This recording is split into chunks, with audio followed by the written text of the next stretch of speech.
Good evening, all, and welcome to another edition of Mental Health Happy Hour. This is episode 3. Your host, Adam Duval, aka the Mental Health Warrior. And, well, I really should say co-host because Kerry Duval does it as well. But hey, I'm the host tonight. I look like I've got halos in my eyes, so if you want to question that, feel free. Tonight, we have got another special guest. Obviously, he's not going to be along because he's got a busy schedule. But all I want to do is introduce our co-host, the Disability Warrior, J.R. Reid. So I will bring him in now. Hey. Hello, J.R. How are you? I'm great. I think that we have such a short time with Lauren that we just need to bring him in. Let's bring him in. So Loren Michael Harris, he's a brilliant. He's got a lot to offer, and the magazine, you're going to love it.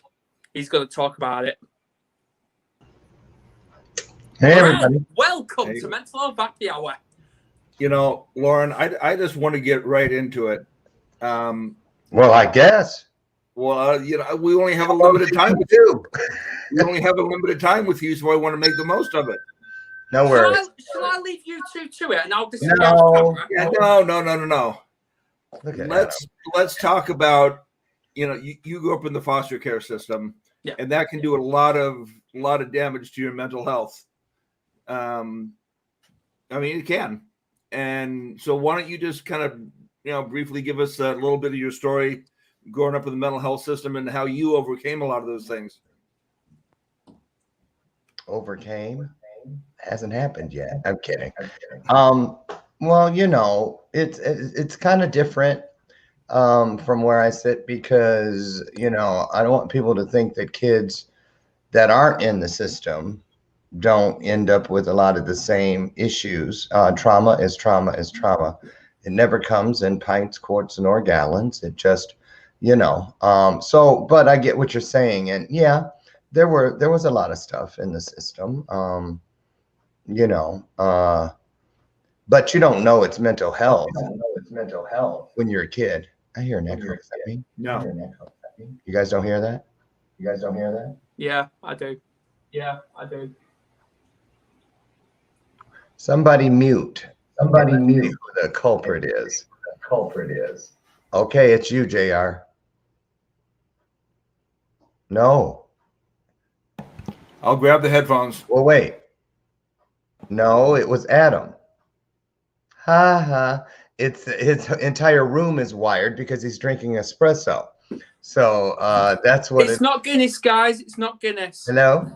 No. It stopped. Good. Oh, wait. We don't hear JR. JR, we don't hear you. Oh, now. You hear me now? Now. Okay. It's JR.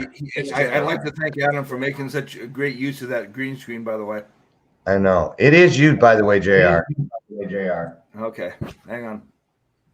So while he's taking care of that, I'll say this about it. When you're a kid, you think that you don't have those names. You don't have PTSD. You don't have mental health. You don't know depression. You just know you hurt. It's just painful. It's everything that should not be under the umbrella of childhood. Childhood should be happy, joyous, and free. But for many, that's not the case. I don't think it is for any kid all the time, but you know the difference. So for me, 22 homes over a period of 6 years. Were they all bad? No. Were they all great? Absolutely not. But I don't know if I even know how to answer that about, the mental health when you're in the system, because like I said, then I didn't know it was on the other side when I had control, when I was making choices or was called upon to, oop, that was my alarm about this show there. Okay. I'm here. That's when you really start diving in. So I will say this much. It's easier for me to talk about that time from this side of the aisle, looking back at it, because now I understand it. If I tried to speak from while I was in it, it'd be nothing but another boogeyman story. You see what I'm saying? Yeah. But I will say this. I do know for a fact that every time we experience any kind of trauma, that just understand this, that nothing, I don't believe anything is specifically about just one thing. It's never about just one thing. No. So what that means is whatever it feels in the moment, you have to remember that this is one of them. So that means the other things are still layered somewhere behind this wall or this window or this door that I stand before right now. That doesn't feel so good. And what I love about this topic and how it relates to kids is that those of us, like all of us here on the screen and many of you out there, can help them by letting them know tomorrow is a new day. It won't always feel this way. It won't always be such a scrambled up mismatch of emotions and question marks. There will be answers, and you will be able to use it to fulfill your dreams, your purpose, all of it. Because again, nothing happens for just one reason. So what I feel is most important about mental health is this. It's just like physical health. It matters to me about my physical health when I need it to. You know, during COVID, I was like, screw it. No one's going to see me below the waist anyway for the next foreseeable future. And I was like, can't get to the health club, can't do this. So I comforted my way through with comfort foods. Now, at the end of that year, I already knew I wasn't suffering from COVID-19. Thank God I never caught that, but I had COVID-40 because I had 20 pounds. I had 20 pounds on each side of me, saddlebags. But mental health is something that I think we all should work on, even when we don't think it's a problem, because mental health doesn't mean something bad. It means you're just staying healthy. Right. But because of the stigma attached to it, whenever you hear those two words connected, people automatically think you're crazy, or what do you got? You know, Yeah. What should we be aware of? This is why the Mental Health Warriors are on a mission to end that stigma. Cut out for you, but I'm glad to see someone is addressing it. Hey, thing is, we love a challenge. And we've not just got the UK on the team. We've got America, we've got Australia. So, yeah, we've got a great team behind us. Awesome. Yeah, absolutely. Like Sharon Chamello, she's on the team. So. JR, yeah. There, you look like you wanted to say something. Yeah, I was just going to say that, you know, I go see a psychologist every week, but it's not every week that I need to see the psychologist, but it's nice to have that person there that you can just talk to and let your feelings out to, you know, even if you're not having a mental health crisis at the moment. Right. And I see a psychotherapist / psychologist every single day. Yeah, fair enough. Yeah. Well, because I'm married to him. Yeah. Yeah. But that too was purposeful, because I knew when I went looking for that everything for me, I was praying hard that it was going to either be a therapist or a plastic surgeon, because clearly I knew I would need both. So one out of two ain't bad. I got to deal with this. I guess I'll never have this. You know, there it is, back in there. But anyway, I'm just joking. But, you know, mental health, we don't have to go to therapists. You know, this conversation. I've often found that the boogeyman that I was afraid was under the bed or in the closet wasn't a boogeyman at all when I got under the blanket with another friend who was whispering their same fears or whatever the case may be. And I was like, you too? That disarmed a lot of it right then and there, because I wasn't alone.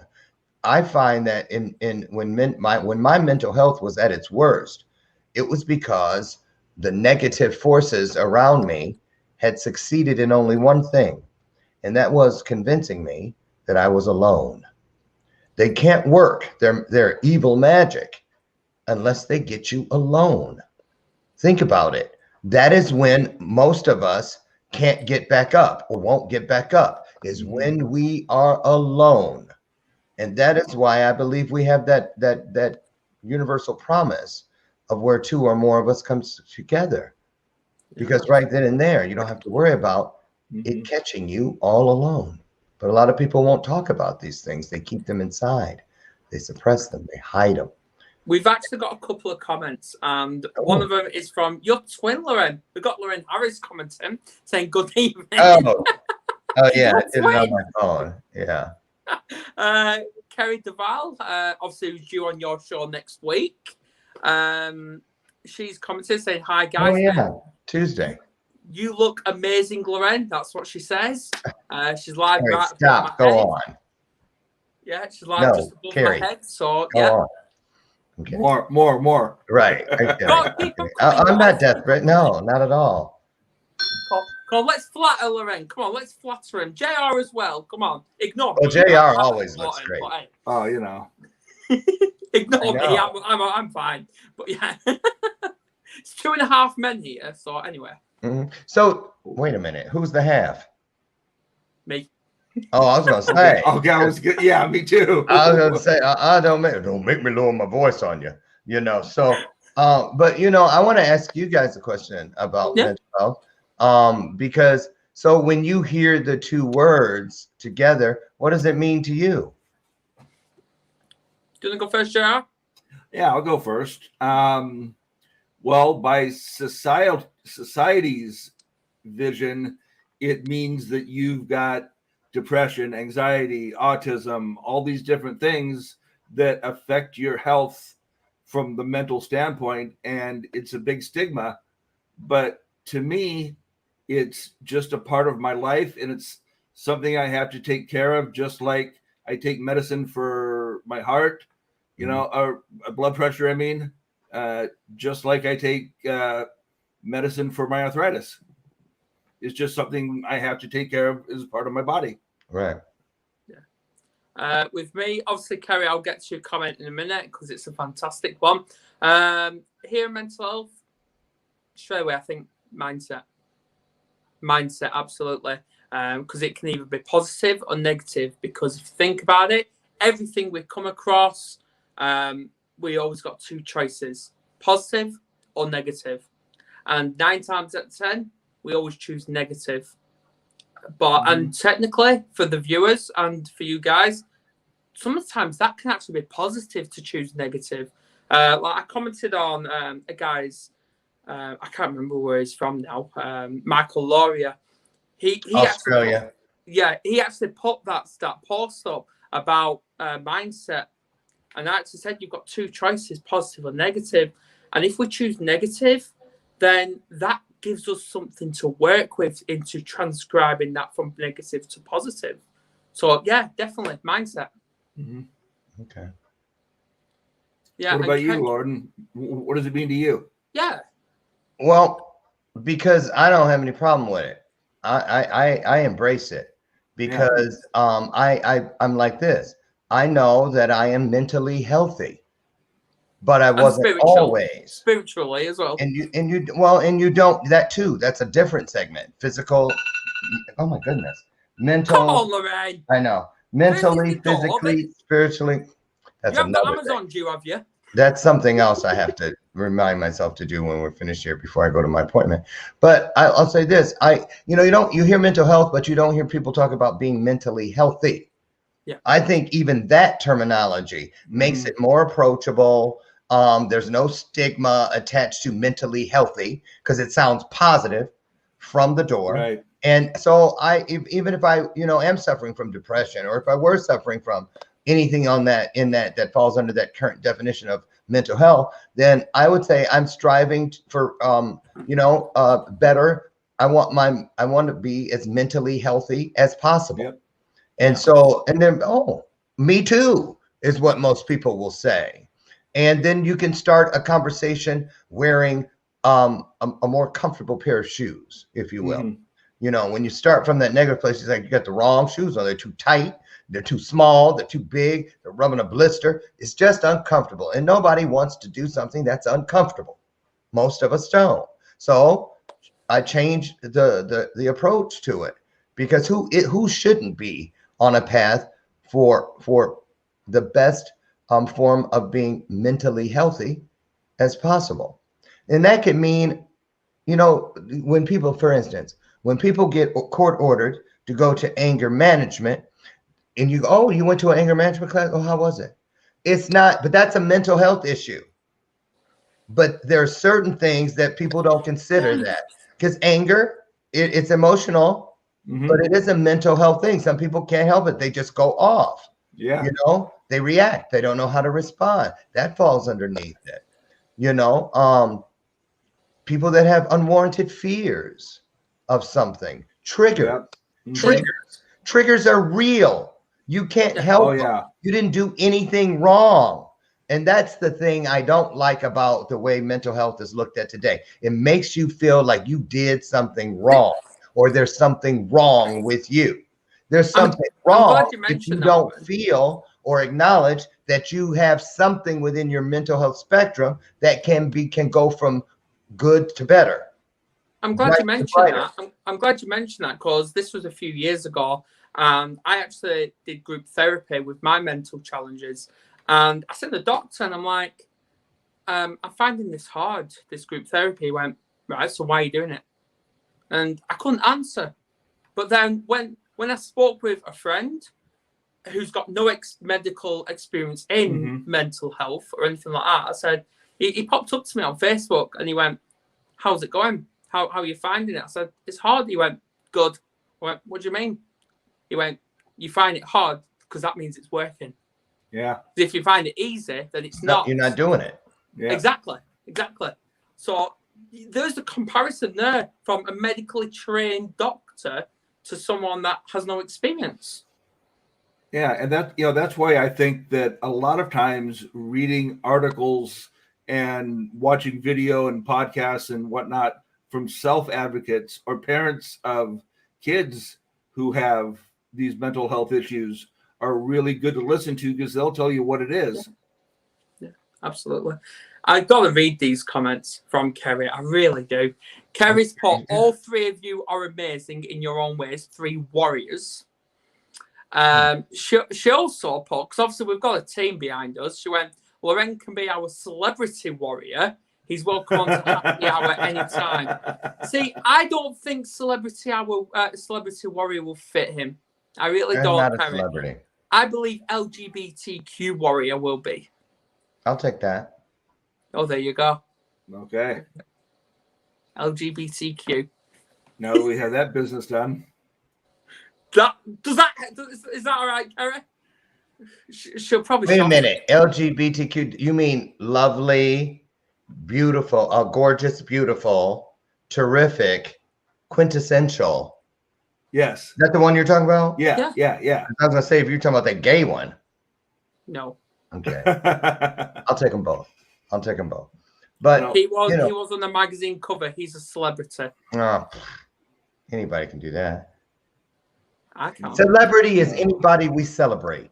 Kerry, we are that's what the word means. We celebrate each other. We're all celebrities. Let's just get that down. End of the day, here on Warrior TV, we don't believe that people are better than others. We believe in equality.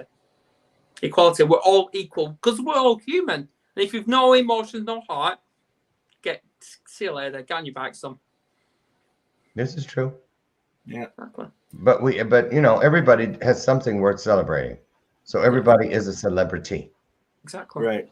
And sometimes you got to remember that by celebrating yourself. Yeah. So obviously, when that magazine cover was released, obviously me and Kerry were the first guests when that was released, and obviously we're privileged to be a guest. Oh, and I know you shouted at us for getting married and not telling you, so I apologise. Which absolutely we got married a week after I came on your show. A week after. Oh. Exactly. Yeah, we found that out. You did it. Congratulations. Thank you. Thank you. How I'm still here, I don't know. No wonder I'm losing me here. Anyway, that's a different story. He's lucky she took him. Yeah. Anyway, I know. I feel the same way. Anyway. About my marriage, I mean. Yeah, I mean, and I've got no one taking me, so. They will. Hey, Joe, I'll be interviewing Lorraine and Brian in a few weeks. So yeah, Okay. look forward to that. Yeah, Because really. I've got something lined up for that. I really do. I'm not going to Okay. tell him what it is yet. I'm not going to tell him. Or Brian Okay. when he comes on. Okay. So that'll be right now, Lorraine. So Lauren, you do your show Bathrobe Moments every morning, and you do it in your bathrobe. Most of the time. During the summer, I kind of hang them up because it's so hot. Yeah. But but you also eat bowls of cereal on your show too. I do. I drink my shake. Now it's post-COVID. During COVID, it might have been a turkey on there. It didn't matter. Yeah. a pan of lasagna. I didn't care. But now it's a healthy shake of V8, water, and a cup of coffee. That's about the extent of it now. Exactly. Anyway, back to my original question. That magazine cover, we saw your reaction, how you got all emotional seeing that. What was going through your mind when you first was sent that?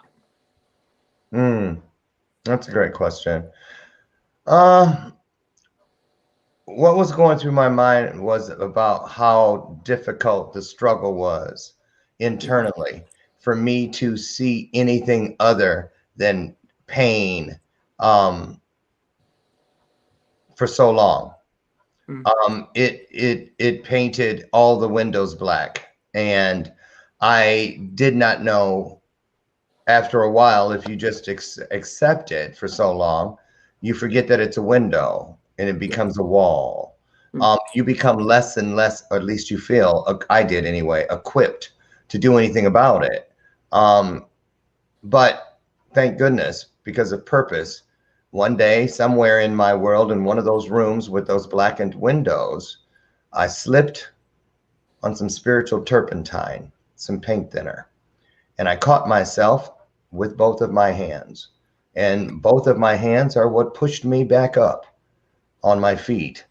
And where did I go to wipe them off but the nearest window or wall or whatever it appeared to be? It seemed useless. That's most likely why I used it as a wiping cloth. And lo and behold, the paint began to run. And in between my own handprint, I could see life in between each finger. And that's when I started choosing. I saw where I had fallen, and I decided to go back down there on purpose. You know, sometimes when we fall or have fallen or been knocked down or blindsided or anything where we are not on our feet, we think that it's just the bad thing. But again, it leads me back to what I said at the beginning, that nothing is ever about just one thing.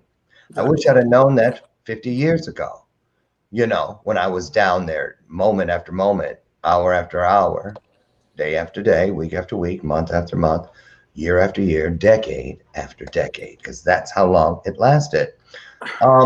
Because I would have seen that same paint thinner, that same turpentine was down there with me somewhere. It might have still been in the can, you know, but it was down there for me to choose. But thank goodness, something greater than, he said, enough is enough. You know, I want you to have this more than you want to have it. And thank God for that. Thank God for that, because we start believing that these press-on tattoos are indelible. We believe they're not, you know, they're not they really are henna, like a henna tattoo that you can wash off. But we wear them so long, we think they've always been there. They go beyond tattoos. They become birthmarks. And if you are wearing these things as birthmarks, they are covering up your birthright. And that's why so many of us fall down and stay there. But that's why those of us who have found a way to pull ourselves or pick ourselves, or someone helped us up, it's usually a combination of that and more. We must go back. We must stay out here and talk about it, you know. Absolutely. You know, and this is why the team I formed, none of us are professionals. None of us. But we've all hit rock bottom. That's why I formed it. and we all play professionals on Facebook. We do. We do. But I'm not one in real life, but I play one on story, Facebook. Yeah. I was listening to your story in those words, and only one word came to mind: opportunity. Mm. That's all it came. Opportunity. Yeah, and by the way, I'd like to shatter that moment that you just brought up. Oh, come on! Don't shout it. I am a professional autistic. Well, I'm autistic for a living. there you go. Yeah. But everything else is right. You know, I'm walking off. you know, one of the things that I feel is really important to get out on the table and leave it there.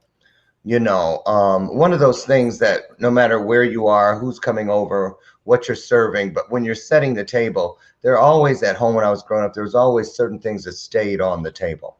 The napkin holder, that sort of thing. Salt and pepper. Those things, exactly. And the mental health piece is one of those things. Yeah. We put finances out there, romance out there, social this out there. It's always on the table. Everything is about those things. But our mental health is somehow lost in the cushions of the couches of our lives or thrown into junk drawers. And the thing is, I'll tell you, I took a lead from where I wanted to go.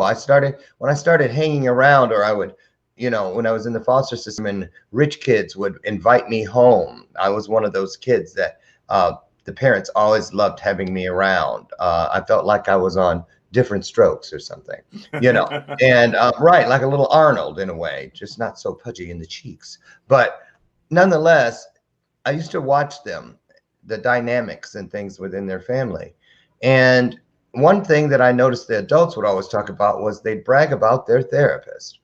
Well, my therapist was just telling me yesterday. And they go, oh, who do you see? And they never, it was never a thing like, oh, look at the time. Sorry, Joan, got to go. No, they were proud of the fact. So I was like, well, there you go. Exactly. Yeah. You see what I mean? Because, they knew when they were in their private quarters with the people closest to them, they had those conversations and they talked about it. Yeah, there might have been some ego or whatever shroud of whatever they put on it, but they still talked about it. They still admitted it, which meant although our yard and our house and our cars and our clothing and everything, our kids go to the best schools, to make people think that there's nothing wrong in our lives. But now that we're in here, face to face, close to close, knee to knee, heart to heart as friends, they would admit these things to each other. And I thought those people, before I experienced that, I thought they had no problems. And that's why I thought I could never be one of those people. I could never have that kind of house. I could never have that kind of car. I could never have that kind of job, because that happens to people that have everything perfect. But then when I got inside, I heard a different story, and I said, well, that sounds just like what I heard my foster parents talking about. Exactly. Yeah. Things don't change, and if they do, sometimes they get worse with money. Well, you definitely end up with more of everything. Yeah. With more responsibility, more headaches, more sleepless nights, but more baggage. Also more opportunities for joy, more opportunity to help people, more opportunity to go and share and see and seek, all of it. Exactly. Because I'm going to pick on the word you just said, JR, worse. It's like a cold or a virus or something like that. Things have to get worse before it can get better. It does. So obviously I know how it feels like, obviously, because I've never been in the system, but I've dealt with them. I still am dealing with them today, where I'm fighting for my other daughter that's in the system, being abused, by the way. So yeah, it's a hard road. Well, and what you just said about things have to get worse. Let's talk about that for a second, because we don't want people to think that, oh crap, what? No, that's the up down. Oh, exactly. Shameless plug. One of the songs on my album. It really is up down. See it? 1, 2, 3. See it? Up down. And that song speaks to that very thing. How just like I said, when the outside of the big fancy house, I thought they had it perfect. I thought a straight line, a flat line meant smooth sailing. Not a care in the world. I'm going to stop you there, Lorraine. What? What is perfect? Come on, tell us what it is. Well, there is. Perfect is only perfect inside of imperfect. Exactly. That's the only form of perfection. Whatever it is perfect. Exactly. It's perfectly what it was intended to be, or it wouldn't be. So my point was this, I stopped wanting a flat line. I remember on Gilligan's Island once, that stood out to me when I was processing this as a kid, when they were on a boat trying to do something, and Gilligan said, well, it looks like everything from here on in is going to be smooth sailing. As soon as he said that, the thunderclap came, the bolt of lightning flashed, and everything went to hell in a handbasket. Yeah. And so I just say this is about the up-down thing and worse before better. What that worse before better really means is when you're on top, how do you think you got there? Things came up. So what goes up will go down. Something is going to plummet, because that is how you have the EKG of life. If we were to take our journeys and put them up on a heart monitor, what would you want to see? Up, down? Yeah. Or just a flat line? And I'm going to tell you something, why we should always be encouraged. Even if you feel like in your mental health world you have died, don't worry. Something will serve as those paddles that they go clear and bring you back. If you've surrounded yourself with tools to do that. Where is your mental, your spiritual crash cart located? Where is the thing in your world, break glass in case of emergency? I'm not dumb enough to think anymore that I'm not going to have rough days. So when I'm at my very best, I go to those things that helped me get there. The passages in the books, the people in my phone. I make sure the things on my wall that remind me. I stop and look at the things that I'm grateful for, because then when I can't show up for myself because I'm in one of those places, those things are right there for me to stumble and fall into. To remind me I came here before as my best self and left a message to that other self. And so many times, because I didn't have people to do it. Once I found the key to doing it for myself, I always start there, because this is it. Now I'll stop at this point. We've all seen the television show where someone crashed, someone flatlined, and they do the paddles and they bring them, and you're looking at the monitor. It's a flat line, but as soon as they're back, it doesn't take them down first. That's right. It takes them up. That's right. Yeah. The beat goes up. First. So no matter where you're at, when you're flat on your back, flat broke, flat, just know that what is next is up. What comes down must always go up. So, I mean, life gives us clues in everything. It does. That EKG example is not just about a human life coming back. It is about a spiritual life coming back, a mental life coming back, life, and life. Anything that is down can come back up.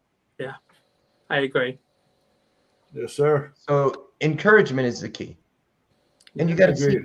You got to seek it. You got to be looking for it in order to find it. You got to care. In order for something to become meaningful, it first has to be meant. You got to mean it. You can't, I can't tell you how many times I've had people back in the early days that wanted coaching, desperately needed it. But they didn't feel they needed it. They knew they wanted it. So want is a wish. Need comes with a plan. And what would happen is, in every time it would happen, is they'd say, okay, I'm going to do this, Lauren. I'm in. That'd be on Tuesday at 4 o'clock in the afternoon. I'd get a text sometimes as early as 10 o'clock Wednesday morning where they said, I was on my way to work. Someone said I had great shoes on. I feel better now. I don't think I need the coaching anymore. Because they were seeking some type of validation that they never needed. It was not the real issue. So the minute someone threw anything in that direction that even smacked of, a compliment, whether it was, meant from the heart or not. They grabbed it up and they stopped the process of looking for the ER to take what is already great to greater. So would you believe in this statement, which I keep hearing daily? How does it go? It's better to have it and it's better to have it and not need it, and need it and not have it. Are you alluding to it's better to have something and lost it? Yeah. You've never had it at all? Like a drink or something to eat. It's better to have it and not need it, and need it and not have it. Yeah. Oh, to have it and not need it. I don't know about that. You know why? Go on. Because my cupboards, my pantries, my fridge, everything that contains everything I need for sustenance in that room right in there, known as my kitchen. It's there because I need it. Yeah. I don't want something to take up space that I don't need. Yeah. True. You see what I'm saying? That's why you have people that have 20 cars and not one good person in their life.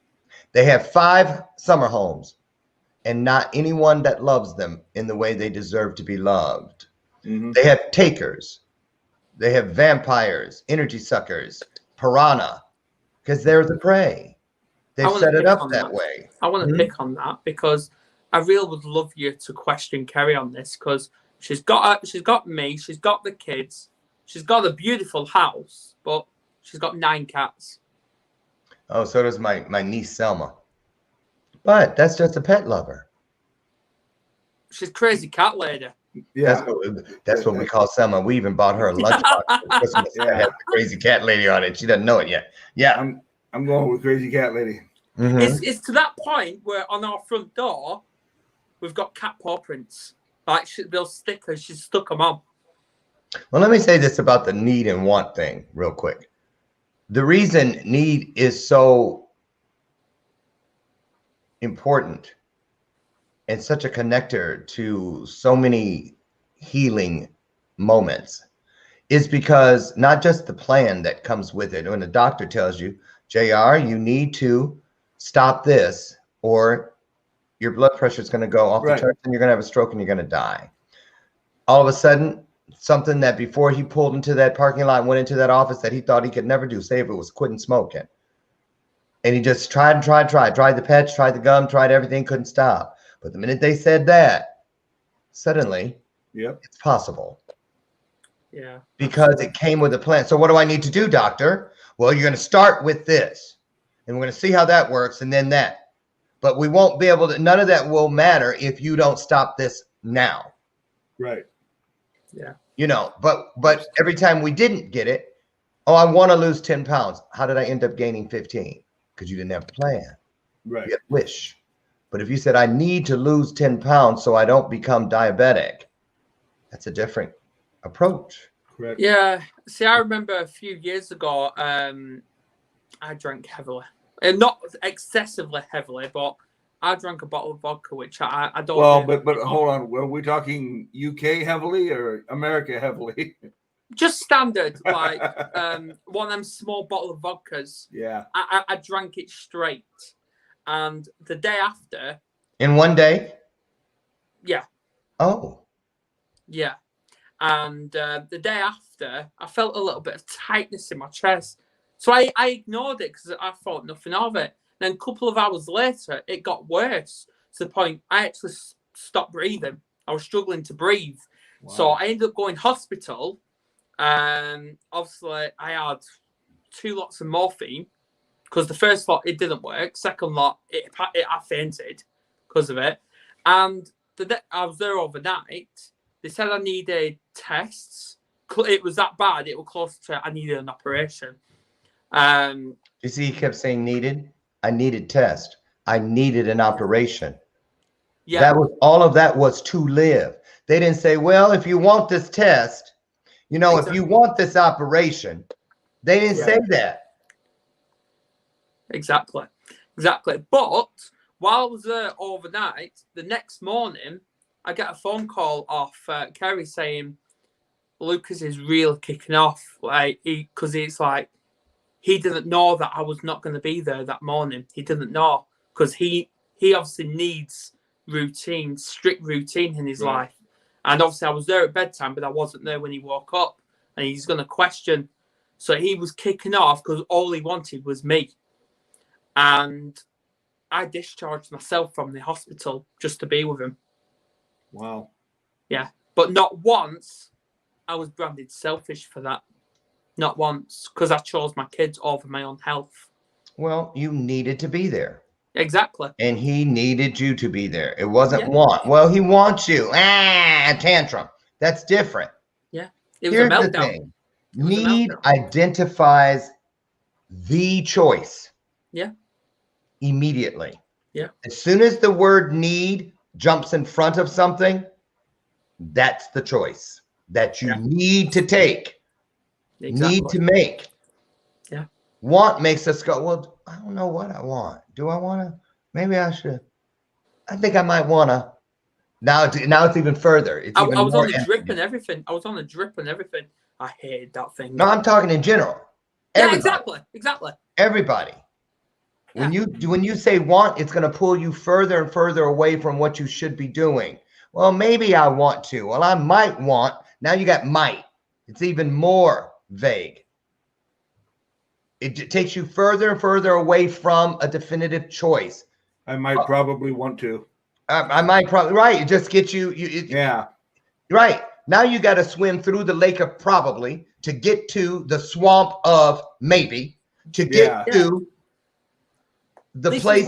This is why every time we go shopping, the kids are always like, I want this, I want that, I want this, I want that. And we're like, you don't need it.